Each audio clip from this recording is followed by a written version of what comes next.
There you go. You have your fishing tackle. Whacked up.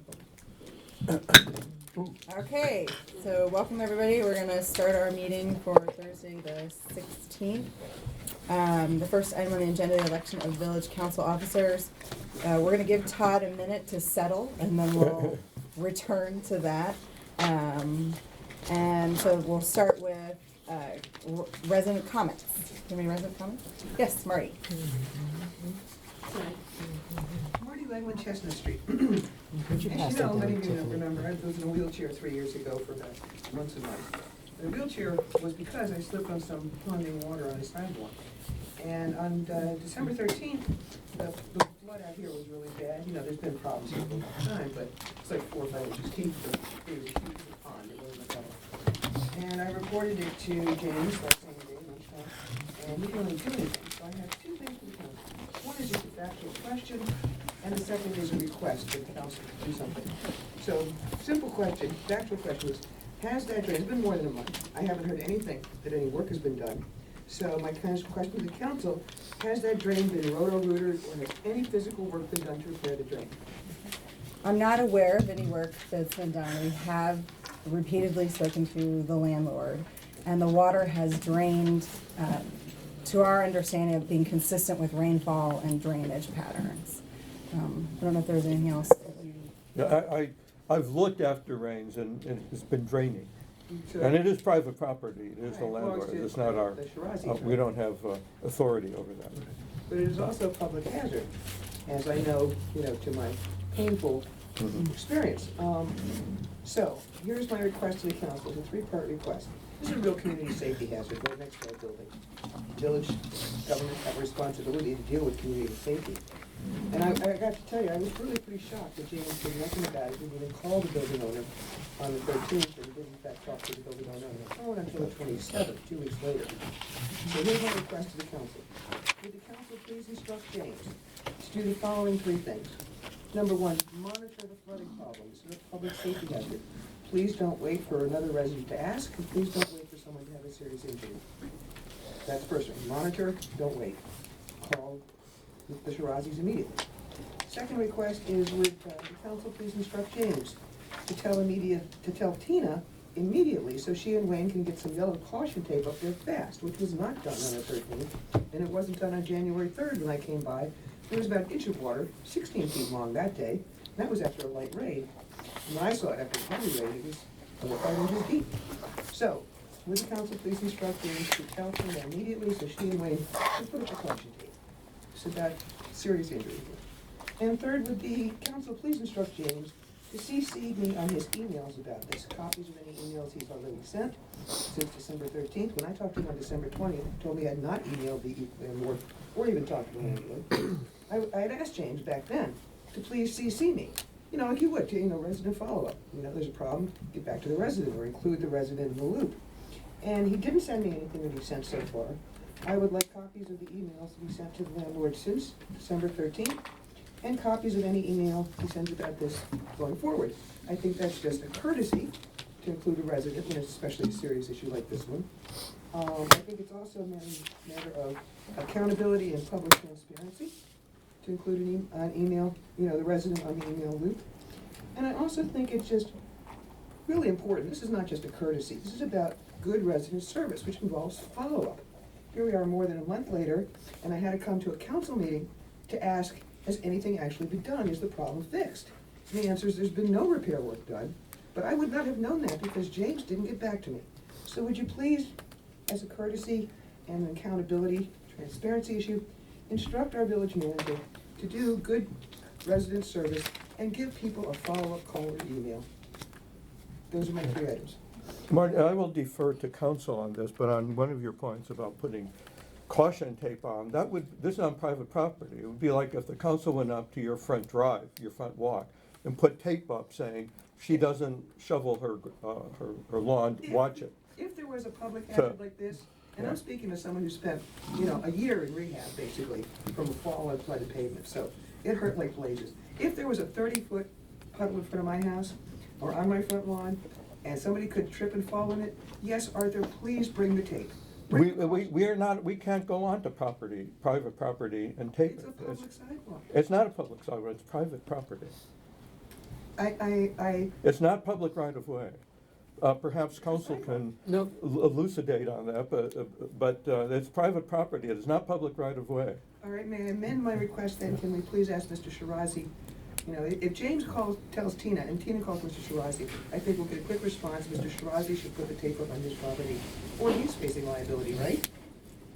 And if I fell out there, it would be Mr. Shirazi, I'd sue, right? well, I think the council's, but, I mean, the majority of the council hasn't addressed the issue, but from what we've heard, I think the council's making a finding that there is no public hazard. And if the No council public finds hazard. there is a public hazard, then, you know, we could make demands of the owner of that property to make the All I can repairs. say is it's a sidewalk right next to the village office building. How is that not a hazard? Well, yeah, I'm not making a decision, but I'm just trying to restate what I think I heard from the council, that the water that's been observed by the council members that have observed it is a normal amount of puddling after a rainstorm, and that the water is dissipating through the drain at a normal rate. Well, it sure didn't do that on the 13th of December. And, you know, if we have even an inch of water out there, which some people would consider normal, that area's had drainage, you know, next week we're gonna have ice. And, you know, I don't think that somebody's suing because of, you know, a catastrophic fall, you know, somebody 7 years old breaks a hip, that could be life-threatening. And if somebody were gonna sue, I don't think they just sue the Shirazis. I think they would sue the village, because y'all knew about the hazard and didn't even ask staff here. I think, Marty, your facts aren't quite right about contacting the landlord or something. I don't have all the details at my fingertips, but others do. You We have want- contacted the landlord, we have sent him photos, we've asked him to address as appropriate. We've also continued to monitor whether or not there's standing water and how long it's taking to dissipate. Monitor for ice next week, please, Tiffany, because we're gonna have ice. And like I say, I don't think a resident would hesitate to sue the village for this, because the village is aware of it and didn't even put up caution tape. So thank you for following up on this, and I appreciate your honesty of your answer about, no, there's been no repair work done. Which means the next heavy rain, it could be just as bad as it was back then. Mhm. Thank you for your attention, I appreciate your time. Please follow up on this. Mhm. Thank you. Any other residents? Go ahead. Yep. I'd like to see if we could, John, could you introduce yourself? yeah, John Nunez, I am the owner of 3521 Cummings, which is a renovation that we performed, and it's essentially a new house. And we have a situation in the front that I wrote a letter. I don't know if everybody's read the letter. Just got it. Okay. Not sure if you have time to read it now, but, Not, we'll take it as a Yeah. comment and we'll get back well, to you. the situation is there's an apron on the left side. Mhm. It's in the right of way, it's owned by the village. Mhm. When I originally started the project, I was told that I had to leave it there. Now I'm told that I can move it and put a curb. So can you give us more information about who is telling you this and what is the change? In the beginning, it was a conversation that I had with Matt, and I believe Doug was there, I'm not sure. But I was told that in the beginning I had to leave that because it was not my property, it was village property. So that apron had to stay. So at the time, I thought, well, okay, I'll just leave it, because what my plan would be to connect it to the other driveway, to make a circular driveway and connect it to the other apron. Well, subsequent to that, we were denied, not only were we denied the garage, but we were also denied to connect that. Right. And frankly, it has been a very sore spot in the sale of this property. Hmm. Probably, well, I can tell you, my letter states the garage was a serious detriment to not having a garage for the sale. Probably the number one complaint that we have on trying to sell this property. So what changed from that original decision? You're saying that now you're told you can't. Now I'm do it. told by James that asked me, do you wanna change that? Do you wanna put a curb there? And I said, well, yeah, probably would like to do that, but When you approach, don't just clarify, did you approach the office with a question about the cutout? Okay, so how did it come up? he asked me on a telephone conversation. I called and asked about my bond, and he asked me, what are you gonna do about that curb, the apron that goes to nowhere? Okay. And I said, well, I was told I couldn't do anything to it. And he said, well, if you want to, you can Is that, put a this curb one there right and up here, remove the Yes. apron. right, okay, I said, well, it's not my property. okay. So I'm asking the village, I'll do it, but I'm asking the village to fund it.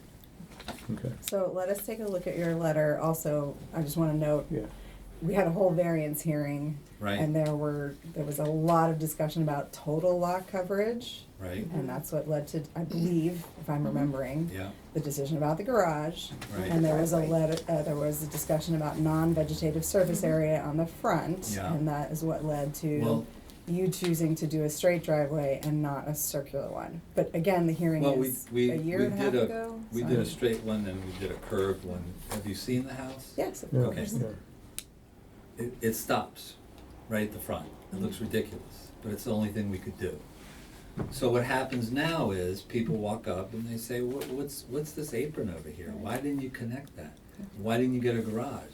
Well, the answer to the garage is that you all said, Right, we don't have garages, you don't need a garage. We Had also- nothing It to actually do- just didn't had comply nothing with to our do code. with- Right. Yeah. That was really kind of the controlling factor, was that it didn't comply with our code. No, that's not accurate, because that garage is would be perfectly Well, we're fine not in that revisiting corner. it. Okay. So, So we'll take a look. Again, I think if we go back and read the variance decision, that will answer a lot of the questions about what was decided, and then we will circle back with you on next steps. okay, one thing I will say is if you would either take it away or allow me to put a circular driveway in there, then that would be a solution. Why are you So- shaking your head? Because we've reviewed a variance request and have denied it on the So- circular driveway. So what? I mean, what does that mean? I don't understand what that means. So it's a final decision. You can, you can't change your mind? I mean, I You guess- can reapply, but we Okay. can't have that hearing tonight, No, I obviously. understand. Right. And also, I think- And we can look into what instructions the prior manager provided. I would imagine that the manager would have said or should have said, because that apron is in the public right-of-way, you can't alter it without a permit. Right. But with a permit, you can alter it. And the village's practice has been, and the code requires, only one cut per property. So, if you were to request permission to close that apron, given that there's two and the other one actually has the driveway, I imagine that the council would grant that permit. But the issue is it's not on my property. yeah, I'm not So I sure. don't- but It's the- in, not that on your apron property is versus being in the right of way. way. There's yeah, curb cuts on the right of way. So, and yeah. aprons. I'm not But sure there's who, 16 feet from the curb yeah, in, who's responsible for that. which you all were But kind it's- enough to give me the, It's in the right-of-way, correct? Yeah. Yes. Yeah, so It's still on So his the- property. the village doesn't own the right-of-way. The village holds the right-of-way in trust for the benefit of the public. It's in the nature of an easement. Maryland law generally provides you own to the center of the street, but the public has an easement over that portion. So, the village has to approve what's done in the right-of-way. the center of the street. This is what this is. But yeah, the council will get back to you. Okay. All Thank right. you. Yeah. Thank you. Any other resident comments? Okay. Oh, yes, Lynn. Following up on the guy who owns all this property, it'd be nice if somebody could suggest that he fill in the potholes where people park. Well, on the side of the building, over there. Shirazi. Okay. Yeah, okay, so Okay. you pull off of Brookville, and you pull in and you park, and it's, they're this deep. Mhm. There was a time I was in one of these things, and there was one of these sort of contractor vans Mhm. on my left side, and I'm trying to pull out, and I have to really gun it to get out, and then if a car's coming, it's very dangerous. It's been like that for a long time. I know this guy probably doesn't wanna spend any money, but I don't think it would take much money to come in there and just level it off with some additional blacktop or whatever material. And I think a great many people would be thankful if that could be done. And, I think we're, as a village, tenants of this guy, Mhm. so don't we have a legitimate, basis for making that request? Sure. Thank you. Thank you. Okay. Any resident comments right now? Okay, great. So I forgot to welcome Todd, our new council member. I apologize. So there are 5 of us now. Okay, next thing on the agenda is committee updates. Marty, you want to go first?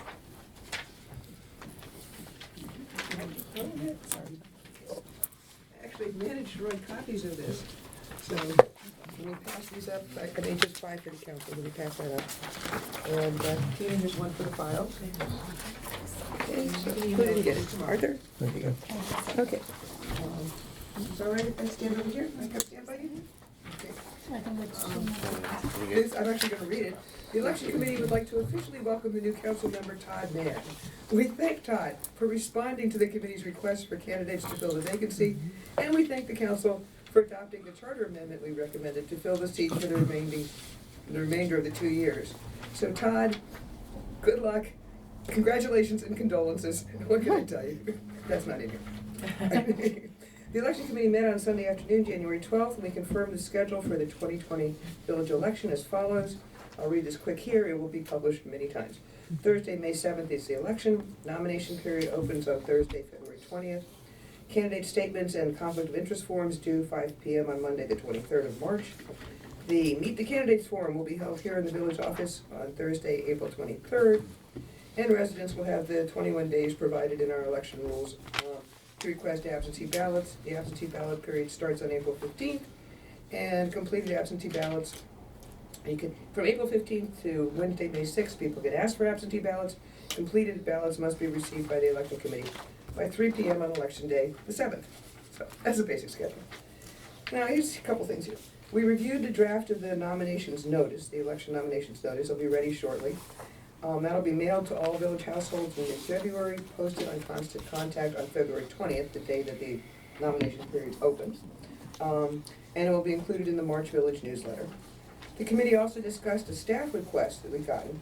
The committee members helped to stuff and stamp envelopes for the election committee mailings, of which there are several. And we noted, talking about it, we discussed it, but that handling the mailing logistics is really a staff support function and administrative responsibility for the staff.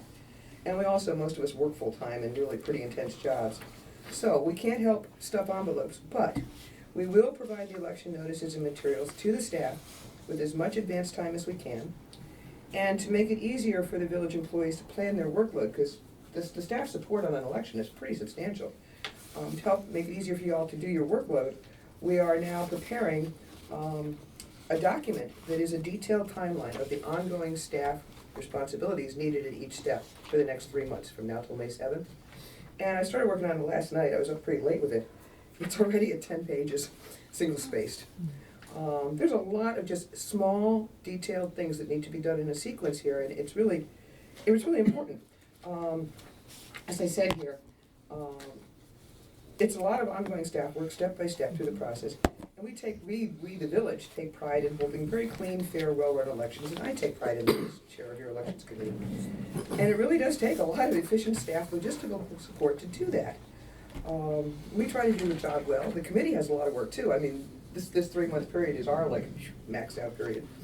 But we trust that the council will make sure that the committee will have the capable staff support we need to conduct the 2020 village election well. And last year when we thanked the staff for their help on the May election 2019, we weren't just being polite when we said thank you. that was not blowing smoke. We really, really need and appreciate the staff help. You know, it's a very important support function. Other items, small stuff.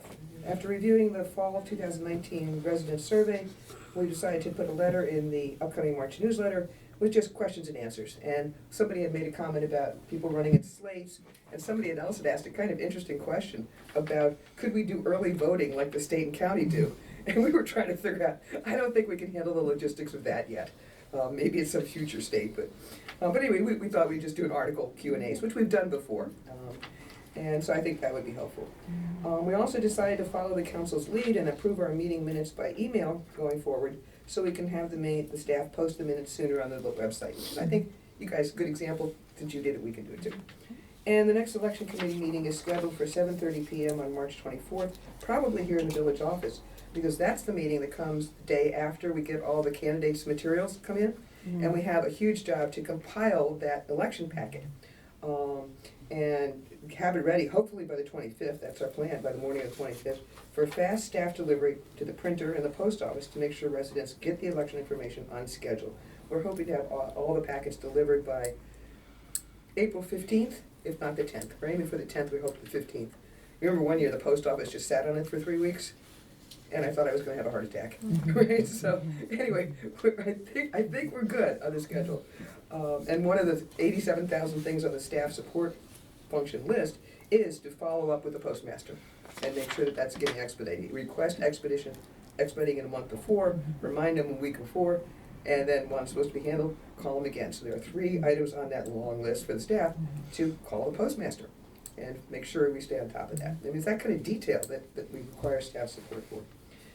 Anyway, so our job, we'll be here probably pretty late on the March 24th, and we'll post the location and agenda on Constant Contact, and residents are always welcome to attend. Respectfully submitted, your council, your village election committee for 2020. Great, thanks. I have Thank 2 quick questions. Mm-hmm. So the hearing on the policy change, I believe, Ron, we have to complete that next month, right? Because we didn't have 30 days between now and then. So Correct. make sure that's still on your radar. I thought you'd done that. I know you finished the regs Yes. change, but you Yeah. didn't finish the charter change yet. No, the charter change is done. I'm talking about the mailing address. You guys asked to change. Oh, you are talking about the election regs as opposed to, Yes. the charter is done. Charter's done. Okay. It's we introduced it in December, we had 30 Right. days between, so you will have an item on the agenda in February. I'll be back. Okay. I wanted to make Thank you. sure. Thank you. Yeah, requires 30 days of notice. Right, sure, that makes And sense. not 30 Yeah. in between. And then the other thing is, regarding putting things on the website, when you guys have meetings or if you have dates, like, can we put the Meet the Candidates on the website now? Sure, Okay. sure. Just have the staff run it by me, whatever it says. They should check the wording with me before they put it up. Or I'm on the calendar, Meet the Candidates, date Okay. and time. Call it Meet the Candidates Forum. If that's what you want it to, it'll look exactly like this. Okay. Quote, Meet the Candidates, end quote, forum. And There you that's- go. Thank you. Okay. Yeah, Okay. yeah. good. Thank All you. right, Thank you. Anything else? Okay. Other committees? Trees? You want to talk trees? Are you good? Sure. I like trees. Always You like great. trees? Paula Goldberg, tree supervisor, and the reason I'm getting up is I've got to get over to here we just, Tina just completed an application for the Maryland Plant Community Awards program for a Plant Trees Green Award. So we've completed the 2019 application. Because we've qualified for Tree City USA in the past, I can't say we're a shoo-in, but we're optimistic that we will again be awarded this status.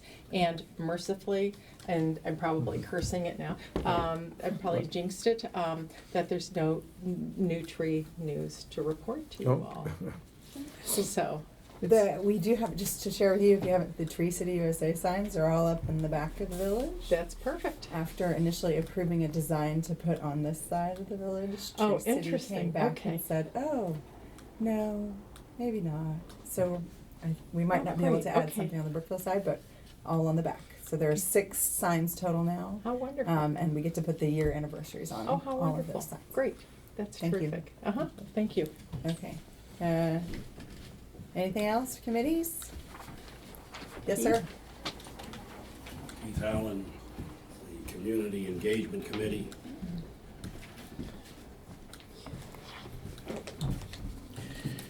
We discussed a few things at our last meeting.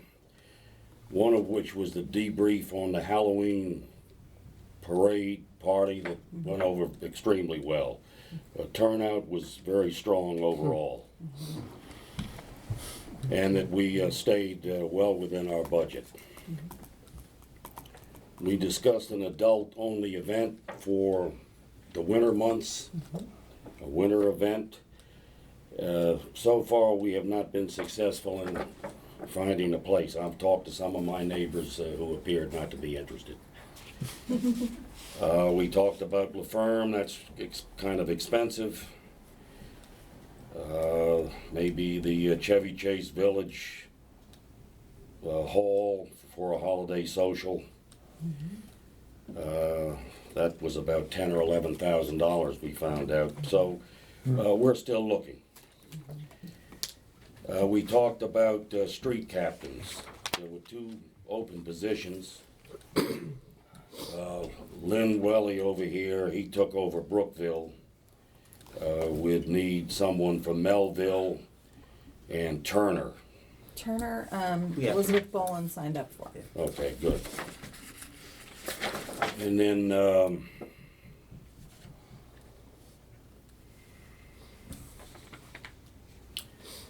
we talked about a block party in the summer where we could block off a street, but the street would be easily, needed to be easily cleared in the case of an emergency. We'd have to fill out a form on that beforehand. And the committee would our committee would provide a how-to kit with suggestions of how to throw the party and hand that out to encourage the neighbors. Oh, good idea. That briefly is what we discussed at that meeting. The next meeting is scheduled for March. And hopefully before that time, we will have secured a place to have the winter event.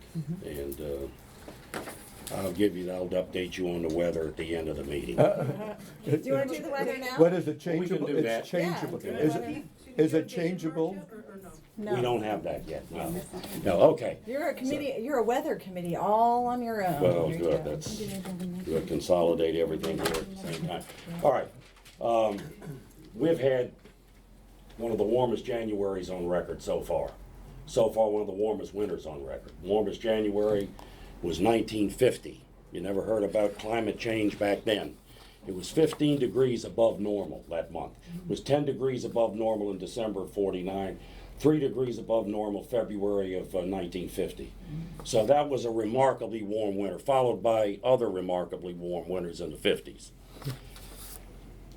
Our warm spell now has come to an abrupt end with the strong winds today, snow in the forecast for Saturday, an inch or less, but nevertheless, it could create some slippery problems here, especially Saturday morning.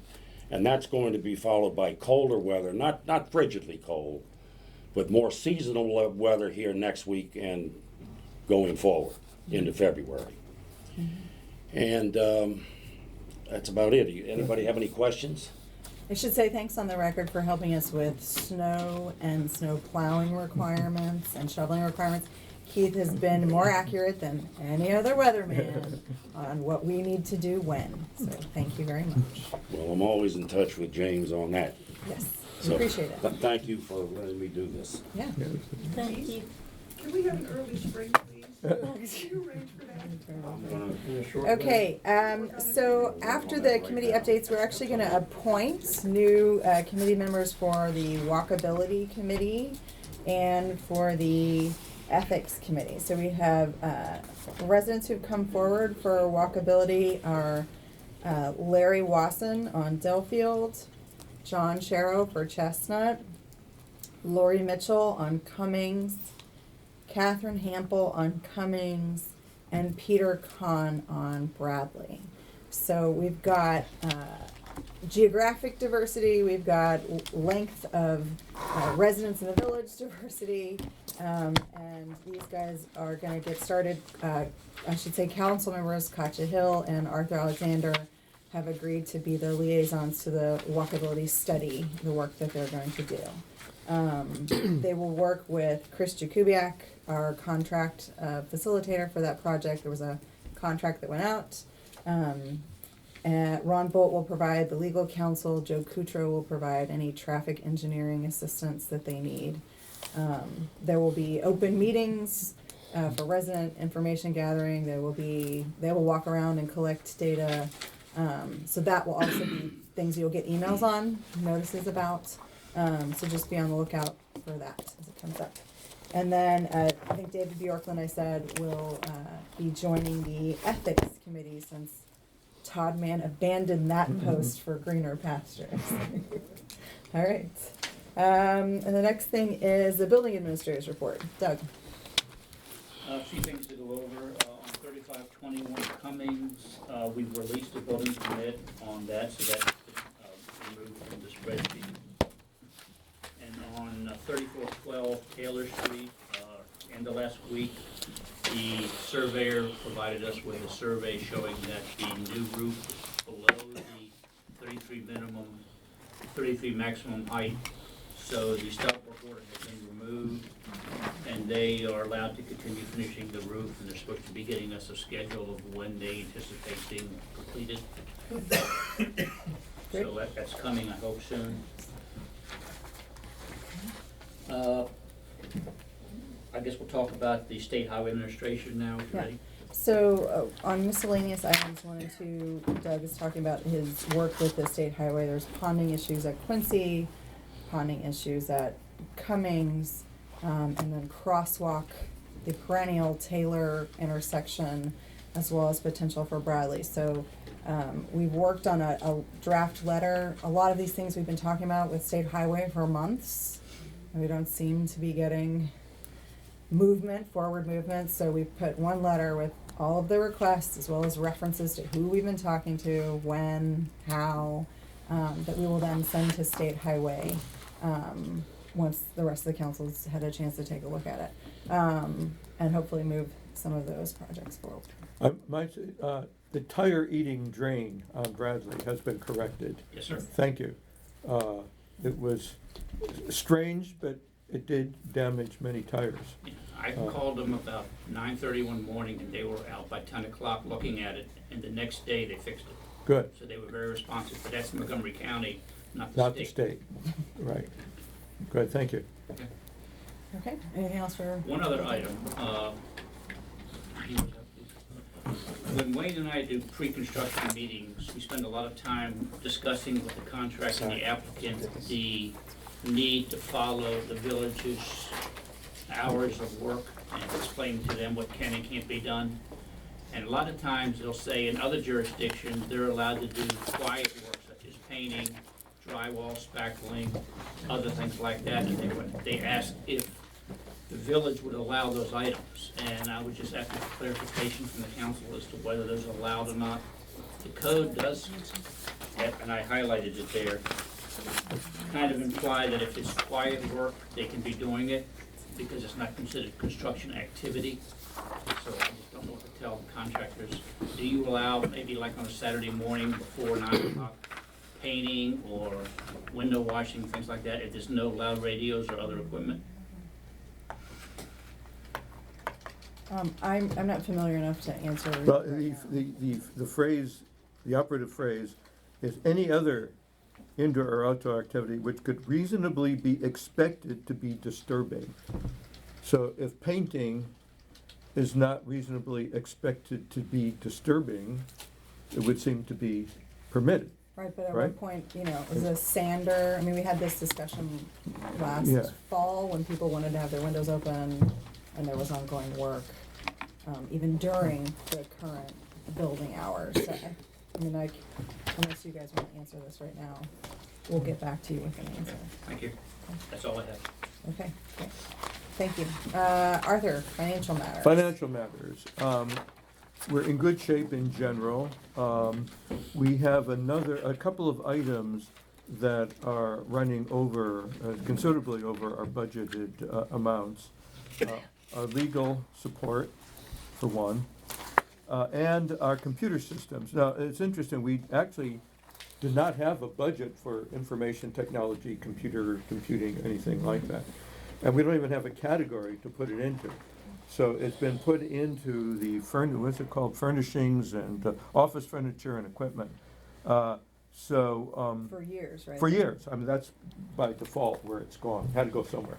Okay. And I guess it was thought that a computer is an office equipment or something. So, we are going to have to make some adjustments to the budget. I'm suggesting we do it at the next meeting.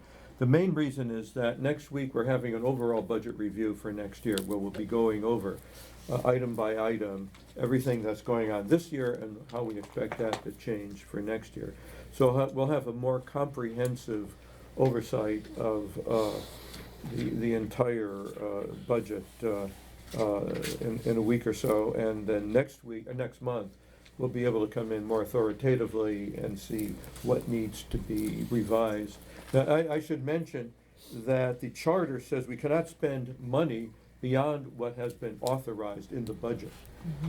And so that is a requirement for the whole council, the entire council, addressing any overage and go over to see what's caused it, and then approve a revised budget for that. So next month, we'll do a complete review. What was the cause, and that's probably a question for James more so than it is for you, Yeah. Arthur. What was the cause for the leaf vacuuming? Being higher than Yes, expected, I don't know. significantly Why was the leaf vacuuming, ended up at 28,000 and No, was no. budgeted to 27,000? 15.7, something like Oh. that. So 5% over what was budgeted. We looked at the delivering of the leaf bags via a company that delivered directly as opposed to. No, this is I was saying No, the she's leaf asking about bags or leaf the? bags. Yeah, leaf Oh, bags. I She's thought you were asking saying about leaf vacuuming, sorry, No, I'm sorry, asking sorry. about leaf vacuuming Oh, leaf va- because that's what it says. Oh, I thought you said leaf bags. No, leaf vacuuming is over Yes. by 1,000, Oh, it's just 5,000. yeah.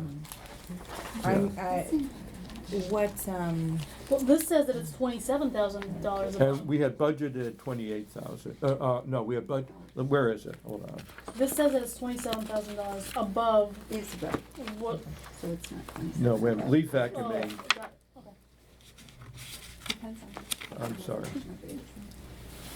We have spent 27,000, I'm sorry, we had budgeted a total of 20,000. So we had budgeted 20, Okay. and so it's 7,000 above. Okay, so then the Right. question is, Why? Why? Yes. Yeah, I don't know why. James? We actually used two different line items for that: street cleaning and vacuuming, and that's the way it was designed. But the way we have it set up in our current budget, and we need to look at that next year, is to break those funds off. So we have street cleaning, that's a budget. Then we have leaf vacuuming. They do both at the same time. Oh, so that's why one there may item be is being above the other. combined in there. When you Okay. combine Okay. them, we're under budget. Okay. Because Okay. that's what they do. So they do the street cleaning, they clean the gutters, and then they do the leaf vacuuming. Okay. Do you know how much under? You know? Oh, Is it a In detail? total, yeah, it's total. You take the leaf vacuum, Right. right, and then you add them together, and I think it was 35 that was budgeted for both, and I think we're at 27. So that's- Right. So does that, Yeah, that's Does that right. clear that That's- up? Yeah, that's right, Yes, it does. thank you. because Thank you. real Right. quickly, Rolling Acres does both at the same time. Right. Got it. Okay. Yeah, they Okay. do a good And this job, is a too. change from, I think, we also had contracts that were snow plowing and leaf vacuuming, Right. so now we've got separate things. Exactly. So I think it'll help, as Arthur's saying, to start tracking some of these things with their own separate lines. Yeah, Correct. yeah. Which Or, I mean, in this case, the lines converged. Mhm. The operations came together. Right. Exactly. Yeah, Okay. okay, thank you. I wasn't Anything aware of else that. for? No, that's. Hold on a sec. Is everyone's question been answered? Okay. Okay, we'll go on to the manager's report. Good evening, council. I'll be very, very brief. Our current RFPs that are currently out are the community garden, the GIS, the financial procedures and review, which was brought up last month. We're also looking at cybersecurity, which has been sent to legal, and we're drafting an RFP for crossing guards. But as we've discovered there's going to be a lot more involved in the crossing guard. So that is going to be a sit-down conversation. Community garden. Well, I'm sorry. Can we just, community garden, you sent us a tabulation sheet. Yes, I ma'am. had a chance to look at it. It looks like you're recommending green sweep based Correct. off of what they put forward in the Yes, bid. ma'am. I concur with that recommendation after Mhm. looking at the sheet. Does anybody here have a?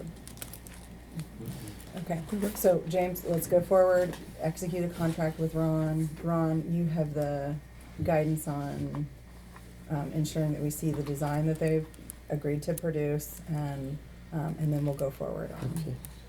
Okay. Okay, so that's done. Mhm. GIS, where are you guys on getting interviews and a decision made? The interviews have wrapped up. We 16 proposals came in. We interviewed 4 different companies. That was as of last Friday. You should have a bid tabulation sheet probably in the next 24 to 40 hours, no later than Monday, and I'll do the same thing and pick. But like I said, there were 15 that came in. Luckily, I had the assistance of Doug Lohmeyer along with Wayne, and we were able to sit down and actually talk about with each company that we interviewed. Since they're gonna be the users. They're going to be the user. So Okay. Financial processes is out. yes, that's out. Trying to get Deadline. that back and done before tax season. is Correct. up. January 27th, Monday, if I'm not mistaken. Is that Monday?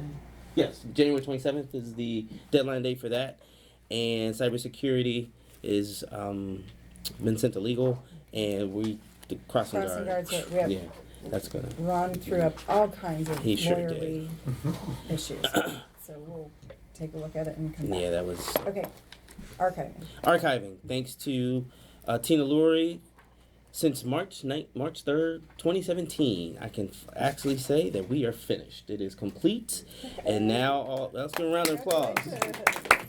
All that needs now is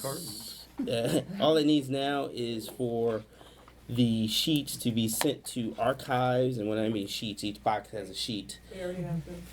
Okay, and then they approve it.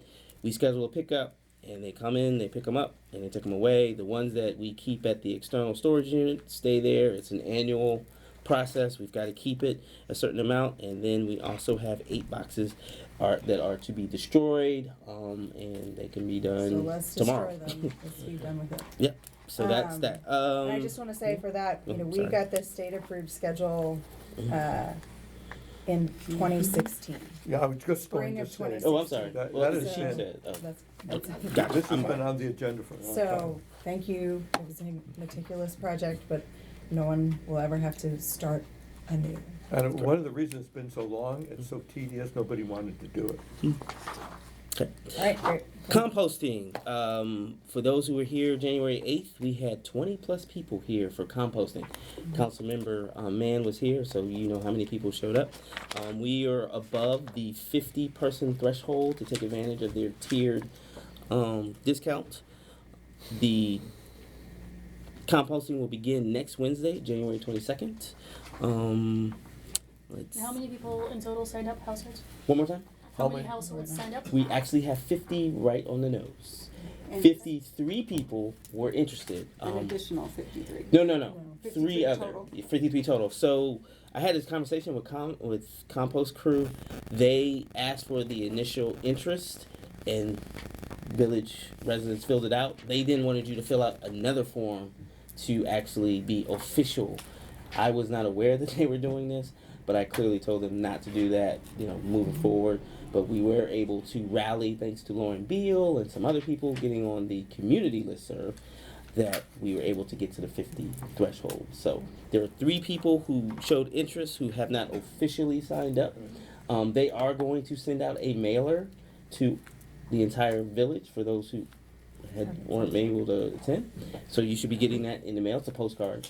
From Compost. From Compost Crew, I apologize. Yes, from Compost And how much at the 50, what is the price now? So if you were a resident homeowner and you called them directly, it'd be $32 a month. Right. With us having at least 50 people signed up, it is now cut in half. It's $16. Okay. So Is that as low as it goes? 16. no, it's not. It's If they're- $16 per. Yes. It depends on the size of the container that you Yeah, Oh. for the, reserve. Yes. It's $16 per person. I mean, for each composter. Minimum. but if you I think if we signed up 100, it goes down It to goes like down to- $10. Oh. 14. 14. And then if we get more than. Yes. Like So it's a tiered, 150, it's a tiered $10 system. and 50 It's a cents tiered or system. something. It is a tiered system. But I am gonna ask residents, because I've had some conversations with some of their customers, as issues arise, please contact the office. Missed pickups, what have you. I've heard some stories that did not sit well with me. So depending on, but I wanna make sure that we track these. So if anyone has any issues with compost crew, please contact the office. We want to track Just like any the other hiccup, just like any other one. Sorry. We have so when, first week, when everybody starts seeing their little cans out there, Correct. that will trigger some people, residents who didn't think about it. Correct. So we have a mechanism for people to now go back and say, geez, now that I'm seeing Yeah. that it's for real, maybe Most I do definitely. wanna You can sign up at any time. So where do they go to? On our sign website, up? is a composting that has all the information, FAQs, the link to the compost website,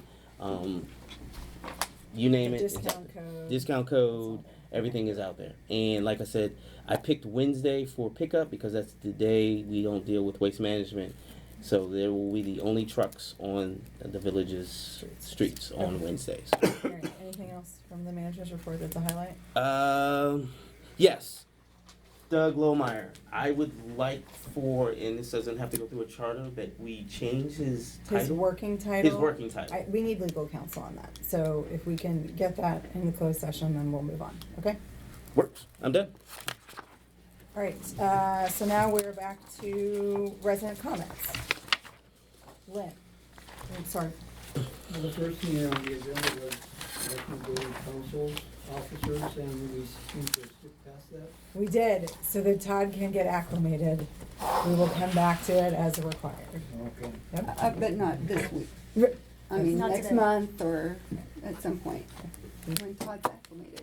We'll get Todd acclimated. Doing more than an hour. Okay, anything else, Lynn? Yeah, two other items. Okay, Leaf vacuuming. The question is, was there a change in protocol or work guidelines as to how they did the work this year compared to last year?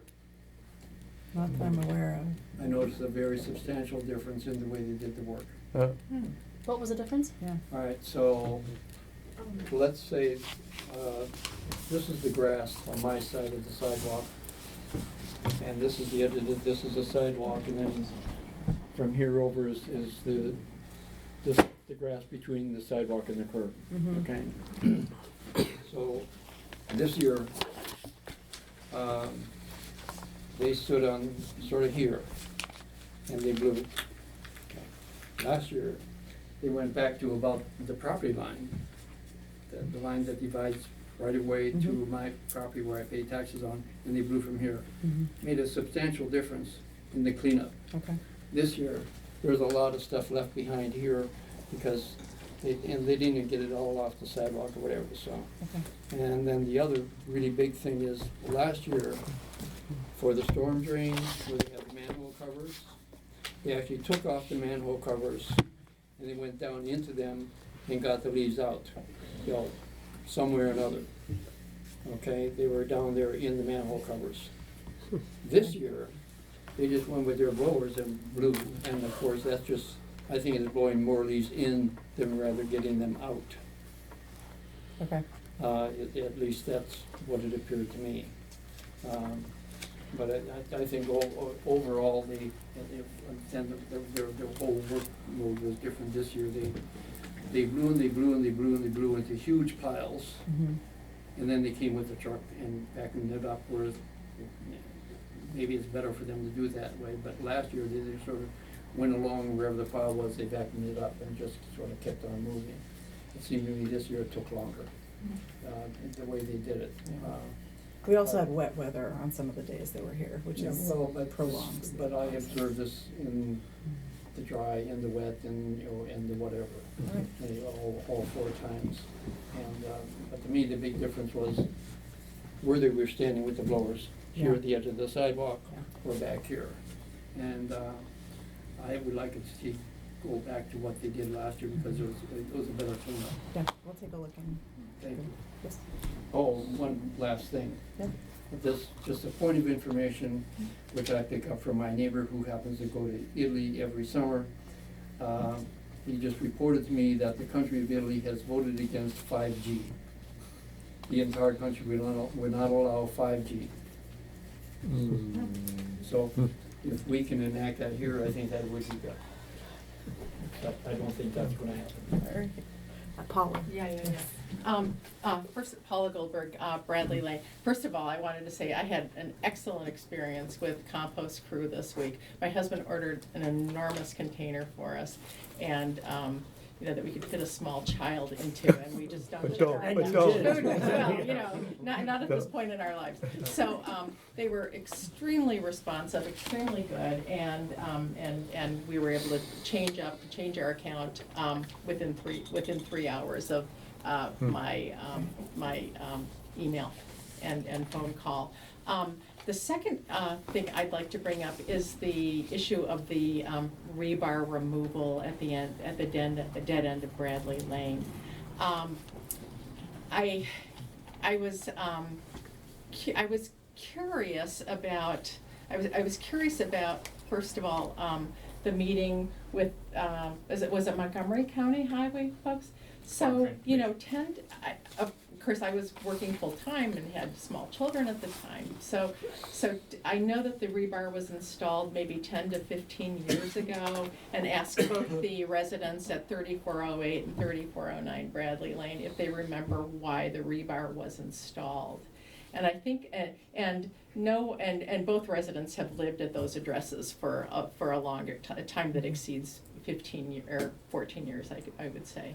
So I had heard that the rebar was installed because residents were afraid that small children were going to slip and fall into it, or pets that were going to go into it. But the other concern that one of the neighbors had was that during severe rain events, we are at a very low point at that dead end of Bradley, so these storm inlet drains are really designed to handle huge volumes of water that track at some velocity, and those of us who've lived on that block for a while just remember these limbs and things that would just go sailing down Bradley and get stuck in the storm drain. My question is did anyone discuss a replacement for any sort of barricade on those storm drains? I got the email that they met the code, but if you take away so at one point, the county, or whoever installed it, assumed that there was enough risk of something unfortunate happening at the end of that street, that they used taxpayer dollars to pay somebody to install the rebar there. My question is that still a potential risk? I just don't know, and I think that we still have some concerns about during big rain events, our objects getting stuck there. But Bradley is also being repopulated with young families. So again, I don't know if we really need to readdress this question of putting some sort of barricade there to dissuade children from exploring those storm drains. For our family, it was not an issue, but it's just food for thought. And then I did get an email from the office saying that there was barbed wire used in the storm.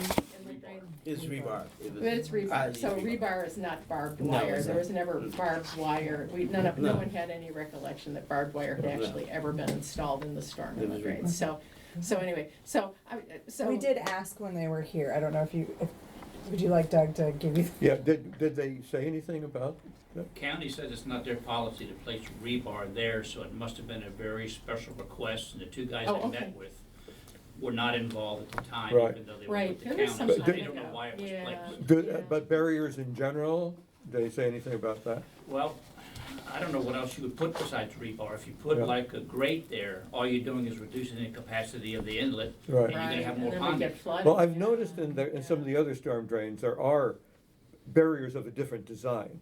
So we asked about Great light one, my very non-technical term, the things that look like Tootsie Rolls that used to be there before. Oh, the rolled up thing. Those But- are, And that was when WSSC was there. Right, So, yeah, so- yeah, but- those are during construction to keep sediment out and Right. debris out of the inlet, that they're not permanent facilities.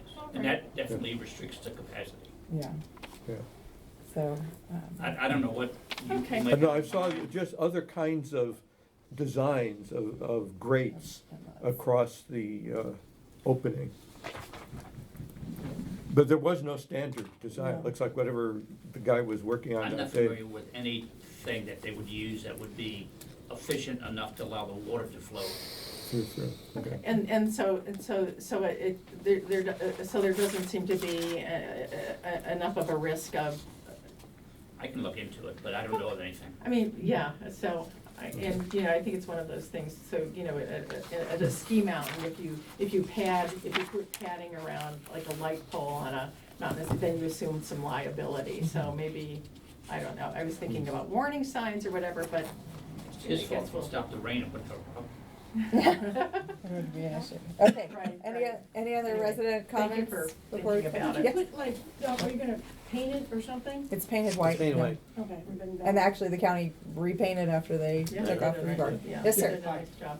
John Sherwell, I live on Chestnut Street. As many of you know that I live at 7208, and my neighbor has built a new house at 7210.